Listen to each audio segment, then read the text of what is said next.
আমার জীবনে সে এক অদ্ভুত ব্যাপার সেবার ঘটেছিল। বছর তিনেক আগেকার কথা। আমাকে বরিশালের ওপারে যেতে হয়েছিল একটা কাজে। এ অঞ্চলের একটা গঞ্জ থেকে বেলা প্রায় 12টার সময় নৌকায় উঠলুম। আমার সঙ্গে এক নৌকোয় বরিশালের এক ভদ্রলোক ছিলেন। গল্পে গুজবে সময় কাটতে লাগলো। সময়টা পুজোর পরে। দিনমানটা মেঘলা মেঘলা কেটে গেল। মাঝে মাঝে টিপটিপ করে বৃষ্টিও পড়তে শুরু হলো। সন্ধ্যার কিছু আগে কিন্তু আকাশটা অল্প পরিষ্কার হয়ে গেল। ভাঙা ভাঙা মেঘের মধ্যে দিয়ে চতুর্দশীর চাঁদের আলো অল্প অল্প প্রকাশ হলো। সন্ধ্যা হবার সঙ্গে সঙ্গে আমরা বড় নদী ছেড়ে একটা খালে পড়ল। শোনা গেল খালটা এখান থেকে আরম্ভ হয়ে নোয়াখালীর উত্তর দিয়ে একেবারে মেঘনায় মিশেছে। পূর্ববঙ্গের সেই আমার নতুন যাওয়া।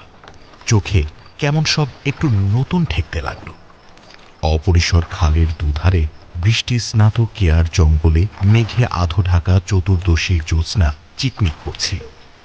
মাঝে মাঝে নদীর ধারে বড় বড় মাঠ, সটি, বেত, ফার্ন গাছের বন জায়গায় জায়গায় খালের জলে ঝুঁকে পড়েছে।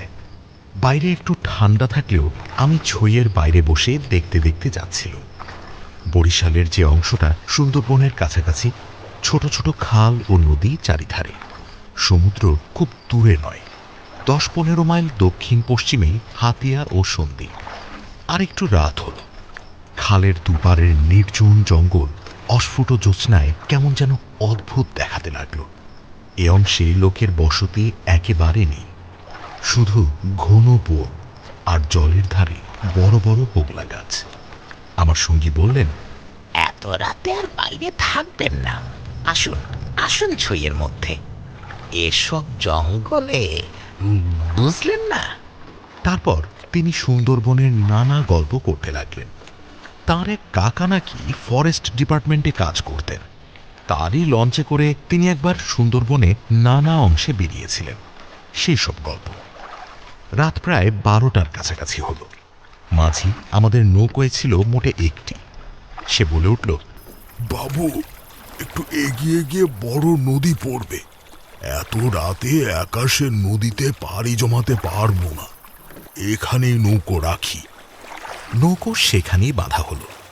এদিকে বড় বড় গাছের আড়ালে চাঁদ অস্ত গেল। দেখলুম অপ্রশস্ত খালের দুধারেই অন্ধকারে ঢাকা ঘন জঙ্গল। চারিদিকে কোনো শব্দ নেই। পতঙ্গগুলো পর্যন্ত চুপ করেছে। সঙ্গীকে বললুম, মশাই, এই তো সরু খাল, পার থেকে বাঘ লাফিয়ে পড়বে না তো নৌকোর ওপর? সঙ্গী বললেন, না পড়লে আশ্চর্য হব। শুনে অত্যন্ত পুলকে ছইয়ের মধ্যে ঘেঁষে বসলুম।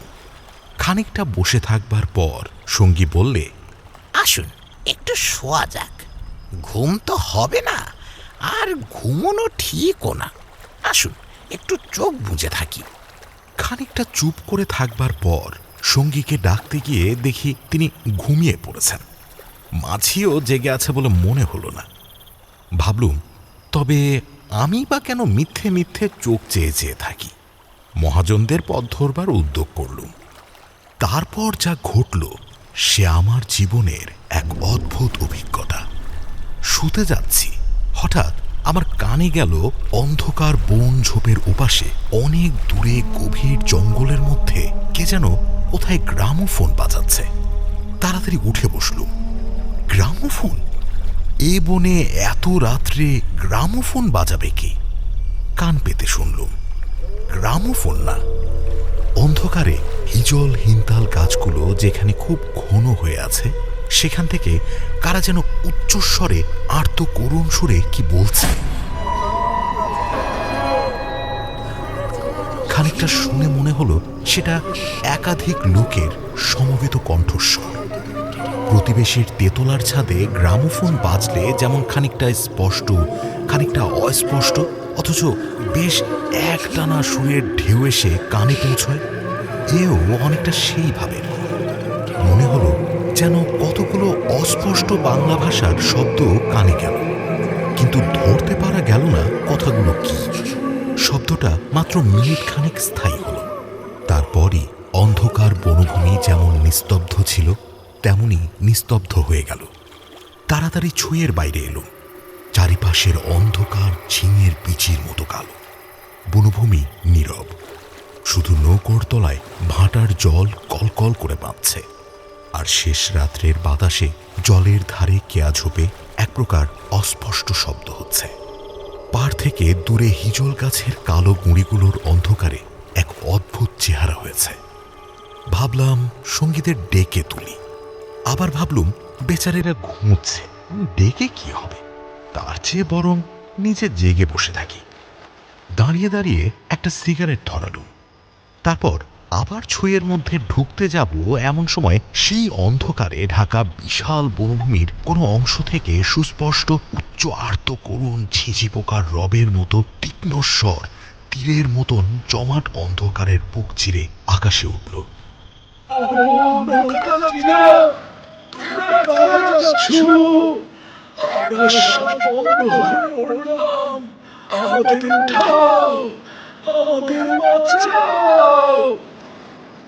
নৌকোর মাঝিটা ধর্মর করে জেগে উঠল। আমি সঙ্গীকে ডাকলুম, মশাই, ও মশাই, উঠুন উঠুন। মাঝি আমার কাছে ঘেঁষে এলো, ভয়ে তার গলার স্বর কাঁপছে।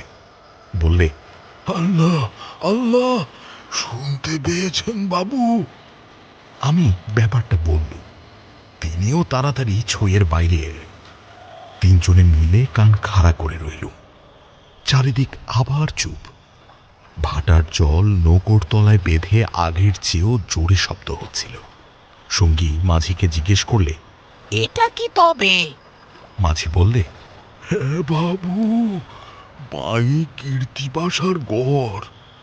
সঙ্গী বললেন, তবে তুই এত রাত্রে এখানে নৌকা রাখলি কেন, বেকুব কোথাকার?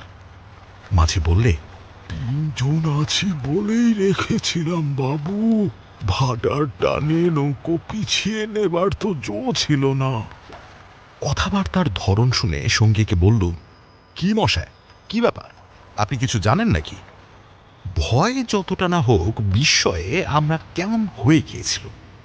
সঙ্গী বললেন, ওরে, তোর সে কেরোসিনের ডিবেটা জাল, আলো জেলে বসে থাকা যাক, রাত এখন ঢের। মাঝিকে বললুম, তুই শব্দটা শুনতে পেয়েছিলি? সে বললে, আজা বাবু, আওয়াজ কানে গিয়েই তো আমার ঘুম ভেঙে গেল। আমি আরো দুবার নৌকো বেয়ে যেতে যেতে ও ডাক শুনেছি। সঙ্গী বললেন, এটা এই অঞ্চলের এক অদ্ভুত ঘটনা। তবে এ জায়গাটা সুন্দরবনের সীমানায় বলে এ অঞ্চলে কোনো লোকালয় নেই বলে শুধু নৌকোর মাঝিদের কাছেই এটা সুপরিচিত। এর পেছনে একটা ইতিহাস আছে, সেটা অবশ্য নৌকোর মাঝিদের পরিচিত নয়। সেইটা আপনাকে বলি, শুনুন। তারপর ধুমায়িত কেরোসিনের ডিবার আলোয় অন্ধকার বনের বুকের মধ্যে বসে সঙ্গীর মুখে কীর্তিপাশার গড়ের ইতিহাসটা শুনতে লাগল।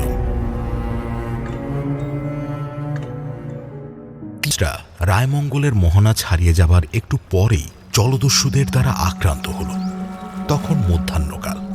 প্রখর রৌদ্রে বজ্রার দক্ষিণ দিকের দিকবলয় প্রসারী জলরাশি সানানো তলোয়ারের মতো ঝকঝক করছিল। সমুদ্রের সে অংশে এমন কোনো নৌকা ছিল না যারা সাহায্য করতে আসতে পারে। সেটা রায়মঙ্গল আর কালাবদর নদীর মুখ। সামনেই বার সমুদ্র, সন্দ্বীপ চ্যানেল, জলদস্যুদের প্রধান ঘাঁটি। নরনারায়ণের বজ্রার রক্ষীরা কেউ হত হল, কেউ সাংঘাতিক জখম হল। নিচে নরনারায়ণ দস্যুদের আক্রমণ প্রতিহত করতে গিয়ে উরুদেশে কিসের খোঁচা খেয়ে সংজ্ঞাশূন্য হয়ে পড়লেন। জ্ঞান হতে দেখতে পেলেন তিনি এক অন্ধকার স্থানে শুয়ে আছেন। তার সামনে কি যেন একটা বড় নক্ষত্রের মতো জ্বলছে। খানিকক্ষণ জোরে চোখের পলক ফেলবার পর তিনি বুঝলেন যাকে নক্ষত্র বলে মনে হয়েছিল তা প্রকৃতপক্ষে একটি অতি ক্ষুদ্র গবাক্ষ পথে আগত দিবালোক। নরনারায়ণ দেখলেন তিনি একটি অন্ধকার কক্ষের আর্দ্র মেঝের ওপর শুয়ে আছেন। ঘরের দেওয়ালের স্থানে স্থানে সবুজ শ্যাওলার দল গজিয়েছে। আরো কদিন, আরো করাত গেল, কেউ তার জন্যে খাদ্য আনলে না। তিনি বুঝলেন যারা তাকে এখানে এনেছে তাকে না খেতে দিয়ে মেরে ফেলাই তাদের উদ্দেশ্য। মৃত্যু, সামনে নির্মম মৃত্যু। সে দিনমানও কেটে গেল। আঘাতজনিত ব্যথায় এবং ক্ষুধা তৃষ্ণায় অবসন্ন দেহ নরনারায়ণের চোখের সামনে থেকে গবাক্ষ পথের শেষ দিবালোক মিলিয়ে গেল। তিনি অন্ধকার ঘরে পাষাণ শয্যায় ক্ষুধা কাতর দেহ প্রসারিত করে অধীরভাবে মৃত্যুর অপেক্ষা করতে লাগলেন। প্রকৃতির একটা ক্লোরোফর্ম আছে, যন্ত্রণা পেয়ে মরছে এমন প্রাণীকে মৃত্যু যন্ত্রণা থেকে বাঁচাবার জন্য সেটা মুমূর্ষু প্রাণীকে অভিভূত করে। ধীরে ধীরে যেন সেই দয়াময়ী মৃত্যুতন্দ্রা এসে তাঁকেও আশ্রয় করল।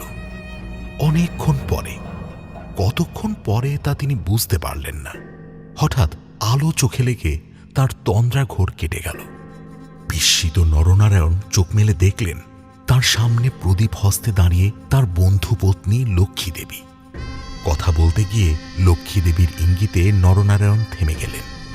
লক্ষ্মী দেবী হাতের প্রদীপটি আঁচল দিয়ে ঢেকে নরনারায়ণকে তার অনুসরণ করতে ইঙ্গিত করলেন। একবার নরনারায়ণের সন্দেহ হল, এসব স্বপ্ন নয় তো। কিন্তু ওই যে দীপশিখার উজ্জ্বল আলোয় আর্দ্র ভিত্তিগাত্রের সবুজ শ্যাওলার দল স্পষ্ট দেখা যায়। নরনারায়ণ শক্তিমান যুবক, ক্ষুধায় দুর্বল হয়ে পড়লেও নিশ্চিত মৃত্যুর গ্রাস থেকে বাঁচবার উৎসাহে তিনি দৃঢ়পদে অগ্রবর্তিনী ক্ষিপ্রগামিনী বন্ধুপত্নীর পশ্চাৎ পশ্চাৎ চললেন। একটা বক্রগতি পাথরের সিঁড়ি উপরে উঠে একটা দীর্ঘ সুড়ঙ্গ পার হবার পর তিনি দেখলেন যে তারা কীর্তিরায়ের প্রাসাদের সামনের খাল ধারে এসে পৌঁছেছেন। লক্ষ্মীদেবী একটা ছোট বেতে বোনা থলি বার করে তার হাতে দিয়ে বললেন, এতে খাবার আছে, এখানে খেও না। তুমি সাঁতার জানো, খাল পার হয়ে ওপারে গিয়ে কিছু খেয়ে নাও, তারপর যত শিগগির পারো পালিয়ে যাও। ব্যাপার কি নরনারায়ণ রায় একটু একটু বুঝলেন। তার বিস্তৃত জমিদারি কীর্তিরায়ের জমিদারির পাশেই এবং তার অবর্তমানে কীর্তিরায়ই দোনো যমর্দন দেবের বংশধরদের ভবিষ্যৎ পত্তনিদার। অত বড় বিস্তৃত ভূসম্পত্তি সৈন্য সামন্ত কীর্তিরায়ের হাতে এলে তিনি কি আর কিছু গ্রাহ্য করবেন? কীর্তিরায় যে মাথা নিচু করে আছেন তার এই কি কারণ নয় যে তার এক পাশে বাকলা চন্দ্রদ্বীপ, অন্য পাশে ভুলুয়ার প্রতাপশালী ভূঁইয়া রাজা লক্ষণমাণিক্য? প্রদীপের আলোয় নরনারায়ণ দেখলেন তার বন্ধুপত্নীর মুখে সে চটুল হাস্যরেখার চিহ্নও নেই। তার মুখখানি সহানুভূতিতে ভরা মাতৃমুখের মতন স্নেহ কোমল হয়ে এসেছে। তাদের চারিপাশে গাঢ় অন্ধকার, মাথার ওপর আকাশের বুক চিরে দিগন্ত বিস্তৃত উজ্জ্বল ছায়াপথ। নিকটেই খালের জল জোর ভাটার টানে তীরের হোগলা গাছ তুলিয়ে কলকল শব্দে বড় নদীর দিকে ছুটেছে। নরনারায়ণ আবেগপূর্ণ সুরে জিজ্ঞাসা করলেন, বউ ঠাকুরন, চঞ্চল কি এর মধ্যে আছে? লক্ষ্মীদেবী বললেন, না ভাই, তিনি কিছু জানেন না। এসব শ্বশুর ঠাকুরের কীর্তি, এই জন্যে তাকে অন্য জায়গায় পাঠিয়েছেন। এখন আমার মনে হচ্ছে গোর টোর সব মিথ্যে। নরনারায়ণ দেখলেন লজ্জায় দুঃখে তার বন্ধুপত্নীর মুখ বিবর্ণ হয়ে উঠেছে। লক্ষ্মীদেবী আবার বললেন, আমি আজ জানতে পারি খিড়কিগড়ের পাইক সর্দার আমায় মা বলে। তাকে দিয়ে দুপুর রাতের পাহারা সব সরিয়ে রেখে দিয়েছিলাম, তাই। নরনারায়ণ বললেন, বউ ঠাকুরুন, আমার এক বোন ছেলেবেলায় মারা গিয়েছিল। তুমি আমার সেই বোন, আজ আবার ফিরে এলে। লক্ষ্মীদেবীর পদ্মর মতো মুখখানি চোখের জলে ভেসে গেল। একটু ইতস্তত করে বললেন, ভাই, বলতে সাহস পাইনে, তবুও একটা কথা বলছি, বোন বলে যদি রাখো। নরনারায়ণ জিজ্ঞেস করলেন, কি কথা বউ ঠাকুরুন? লক্ষ্মীদেবী বললেন, তুমি আমার কাছে বলে যাও ভাই যে শ্বশুর ঠাকুরের কোনো অনিষ্ট চিন্তা তুমি করবে না। নরনারায়ণ রায় একটুখানি কি ভাবলেন, তারপর বললেন, তুমি আমার প্রাণ দিলে বউ ঠাকুরন, তোমার কাছে আমি বলে যাচ্ছি, তুমি বেঁচে থাকতে আমি তোমার শ্বশুরের কোনো অনিষ্ট চিন্তা করব না। বিদায় নিতে গিয়ে নরনারায়ণ একবার জিজ্ঞাসা করলেন, বউ ঠাকুরন, তুমি ফিরে যেতে পারবে তো? লক্ষ্মীদেবী বললেন, আমি ঠিক যাব, তুমি কিন্তু যত দূর পারো সাঁতরে গিয়ে তারপর ডাঙায় উঠে চলে যেও। নরনারায়ণ রায় সেই ঘন কৃষ্ণ অন্ধকারের মধ্যে নিঃশব্দে খালের জলের পরে মিলিয়ে গেলেন। লক্ষ্মীদেবীর প্রদীপটা অনেকক্ষণ বাতাসে নিভে গিয়েছিল। তিনি অন্ধকারের মধ্যে শ্বশুরের গড়ের দিকে ফিরলেন। একটু দূরে গিয়েই তিনি দেখতে পেলেন পাশের ছোট খালটায় দুখানা ছিপ মশালের আলোয় সজ্জিত হচ্ছে। ভয়ে তার বুকের রক্ত জমে গেল। সর্বনাশ! এরা কি তবে জানতে পেরেছে? দ্রুত পদে অগ্রসর হয়ে গুপ্ত সুড়ঙ্গের মুখে এসে তিনি দেখলেন সুড়ঙ্গের পথ খোলাই আছে। তিনি তাড়াতাড়ি সুড়ঙ্গের মধ্যে ঢুকে পড়লেন। কীর্তি রায় বুঝতেন নিজের হাতের আঙ্গুলও যদি বিষাক্ত হয়ে ওঠে তো তাকে কেটে ফেলাই সমস্ত শরীরের পক্ষে মঙ্গল। পরদিন আবার দিনের আলো ফুটে উঠল, কিন্তু লক্ষ্মী দেবীকে আর কোনো দিন কেউ দেখেনি। রাতের হিংস্র অন্ধকার তাকে গ্রাস করে ফেলেছিল। নরনারায়ণ রায় নিজের রাজধানীতে বসে সব শুনলেন। গুপ্ত সুড়ঙ্গের দুধার মুখ বন্ধ করে কীর্তি রায় তাঁর পুত্রবধূর শ্বাসরোধ করে তাকে হত্যা করেছেন। শুনে তিনি চুপ করে রইলেন। এর কিছুদিন পরে তার কানে গেল বাসন্তার লক্ষণ রায়ের মেয়ের সঙ্গে শীঘ্র চঞ্চলের বিয়ে।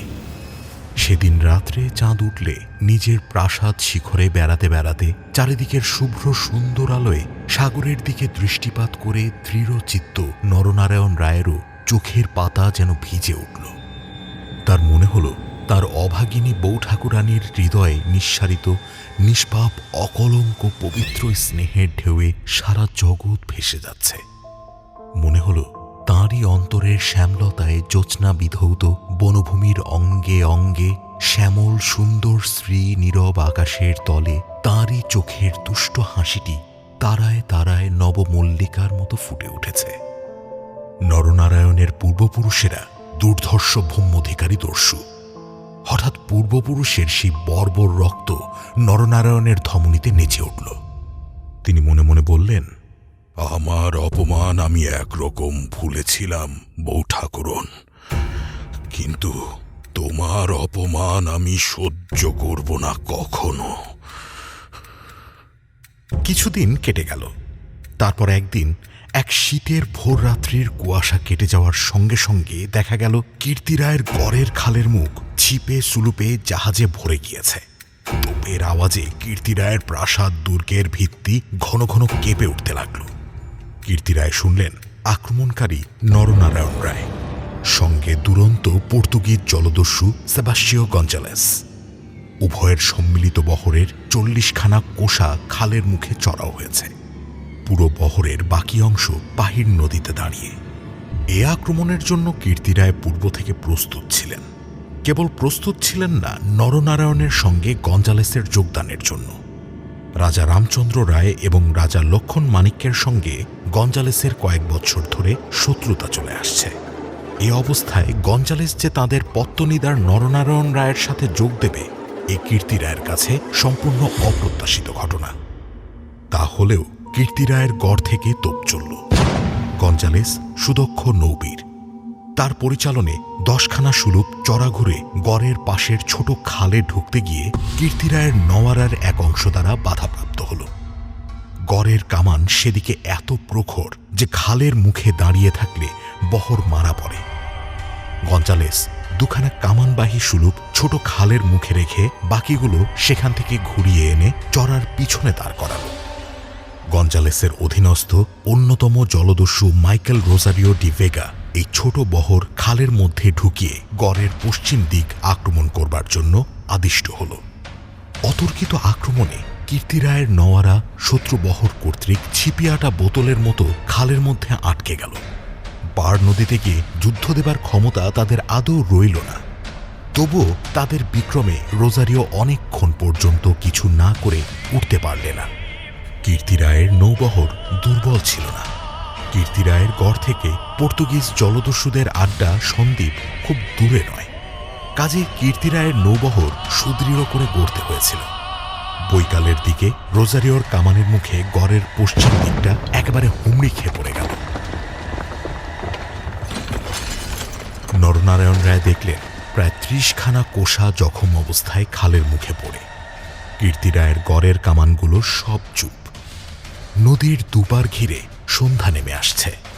ঊর্ধ্বে নিস্তব্ধ নীল আকাশে কেবলমাত্র এক ঝাঁক শকুনি কীর্তি রায়ের গড়ের উপর চক্রাকারে ঘুরছে। হঠাৎ বিজয়োন্মত্ত নরনারায়ণ রায়ের চোখের সম্মুখে বন্ধুপত্নীর বিদায়ের রাতের সন্ধ্যার পদ্মের মতো বিষাদ ভরা ম্লান মুখখানি আর কাতর মিনতিপূর্ণ সেই চোখ দুটি মনে পড়ল। তীব্র অনুশোচনায় তার মন তখনই ভরে উঠল। তিনি করেছেন কি? এইরকম করে কি তিনি তার স্নেহময়ী প্রাণদাত্রীর শেষ অনুরোধ রাখতে এসেছেন? নরনারায়ণ রায় হুকুম জারি করলেন, কীর্তি রায়ের পরিবারের এক প্রাণীরও যেন প্রাণহানি না হয়। একটু পরেই সংবাদ এলো, গড়ের মধ্যে কেউ নেই। নরনারায়ণ রায় বিস্মিত হলেন। তিনি তখনই নিজে গড়ের মধ্যে ঢুকলেন। তিনি এবং গঞ্জালেস গড়ের সমস্ত অংশ তন্ন তন্ন করে খুঁজলেন। দেখলেন সত্যিই কেউ নেই। পর্তুগিজ বহরের লোকেরা গড়ের মধ্যে লুটপাট করতে গিয়ে দেখলে মূল্যবান দ্রব্যাদি বড় কিছু নেই। পরদিন দ্বীপ্রহর পর্যন্ত লুটপাট চলল। কীর্তি রায়ের পরিবারের এক প্রাণীরও সন্ধান পাওয়া গেল না। অপরাহ্নে কেবলমাত্র দুখানা সুলুপ খালের মুখে পাহারা রেখে নরনারায়ণ রায় ফিরে চলে গেলেন। এই ঘটনার কয়েকদিন পরে পর্তুগিজ জলদস্যুদের দল লুটপাট করে চলে গেলে কীর্তি রায়ের এক কর্মচারী গড়ের মধ্যে প্রবেশ করে। আক্রমণের দিন সকালেই এ লোকটি গড় থেকে আরও অনেকের সঙ্গে পালিয়েছিল। ঘুরতে ঘুরতে একটা বড় থামের আড়ালে সে দেখতে পেলে একজন আহত মুমূর্ষু লোক তাকে ডেকে কি বলবার চেষ্টা করছে। কাছে গিয়ে সে লোকটাকে চিনলে লোকটি কীর্তি রায়ের পরিবারের এক বিশ্বস্ত পুরনো কর্মচারী। তার মৃত্যুকালীন অস্পষ্ট বাক্যে আগন্তুক কর্মচারীটি মোটামুটি যা বুঝলে তাতেই তার কপাল ঘেমে উঠল। সে বুঝলে কীর্তি রায় তাঁর পরিবারবর্গ এবং ধনরত্ন নিয়ে মাটির নিচের এক গুপ্ত স্থানে আশ্রয় নিয়েছেন এবং এই লোকটি একমাত্র তার সন্ধান জানে। তখনকার আমলে এই গুপ্ত গৃহগুলি প্রায় সকল বাড়িতেই থাকত এবং এর ব্যবস্থা এমন ছিল যে বাইরে থেকে কেউ এগুলো না খুলে দিলে তা থেকে বেরোবার উপায় ছিল না। কোথায় সে মাটির নিচে ঘর তা স্পষ্ট করে বলবার আগেই আহত লোকটি মারা গেল। বহু অনুসন্ধানেও গড়ের কোনো অংশে সে গুপ্তগৃহ ছিল তা কেউ সন্ধান করতে পারলে না। এই রকমে কীর্তি রায় ও তার পরিবারবর্গ অনাহারে তিলে তিলে শ্বাসরুদ্ধ হয়ে গড়ের যে কোনো নিভৃত ভূগর্ভস্থ কক্ষে মৃত্যুমুখে পতিত হলেন। তার আর কোনো সন্ধানই হল না। সেই বিরাট প্রাসাদ দুর্গের পর্বত প্রমাণ মাটির পাথরের চাপে হতভাগাদের সাদা হাড়গুলো কোনো বায়ুশূন্য অন্ধকার ভূকক্ষে তিলে তিলে গুঁড়ো হচ্ছে। কেউ তার খবর পর্যন্ত জানে না। ওই ছোট খালটা প্রকৃতপক্ষে সন্দীপ চ্যানেলেরই একটা খাঁড়ি। খাঁড়ির ধার থেকে একটুখানি গেলে গভীর অরণ্যের ভিতর কীর্তি রায়ের গড়ের বিশাল ধ্বংসস্তূপ এখনো বর্তমান আছে দেখা যাবে। খাল থেকে কিছু দূরে অরণ্যের মধ্যে দুই সার প্রাচীন বকুল গাছ দেখা যায়। এখন এ বকুল গাছের সারের মধ্যে দুর্ভেদ্য জঙ্গল আর শুলোকাঁটার বন। তখন এখানে রাজপথ ছিল। আর খানিকটা গেলে একটা বড় দিঘি চোখে পড়বে। তারই দক্ষিণে জঙ্গলাবৃত স্তূপে অর্ধপ্রথিত হাঙ্গরমুখ পাথরের গুড়ি। ভাঙা থামের অংশ বারভূঁইয়াদের বাংলা থেকে, রাজা প্রতাপাদিত্য রায়ের বাংলা থেকে বর্তমান যুগের আলোয় উঁকি মারছে। দিঘির যে ইষ্টক সোপানে সকাল সন্ধ্যায় তখন অতীত যুগের রাজবধূদের রাঙা পায়ের অলোক্তক রাগ ফুটে উঠত, এখন সেখানে দিনের বেলায় বড় বড় বাঘের পায়ের থাবার দাগ পড়ে। গোখুরা কেউটে সাপের দল ফনা তুলে ঘুরে বেড়ায়। বহু দিন থেকেই এখানে একটা অদ্ভুত ব্যাপার ঘটে থাকে।